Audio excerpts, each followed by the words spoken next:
Guys, পেয়ে গেলাম বন্ধুরা, আমিও পেয়ে গেলাম। কি পেয়ে গেলাম সেটা তো বললাম না, তাই তোমরা যে ভিডিওটা দেখছো তাই একটা ভিউজ পেয়ে গেলাম, তাই না?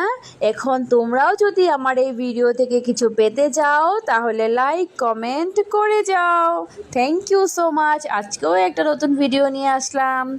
আজকেও একটা আমি হোমমেড ফেস রেমেডি, মুখের জন্য, স্কিনের জন্য, স্কিন গ্লোয়িংয়ের জন্য একটা ফেস মাস্ক ঘরে বসে তৈরি করে নিলাম তোমাদের সামনে। চিয়া সিডটাকে দুধে ভিজিয়ে রেখেছিলাম রাত্রিবেলা, তাই পুরো পেস্ট বানিয়ে নিলাম অ্যালোভেরার সাথে। এটাতে বেসন আর চাউলের গুঁড়ো মিশিয়ে নিলাম একসাথে।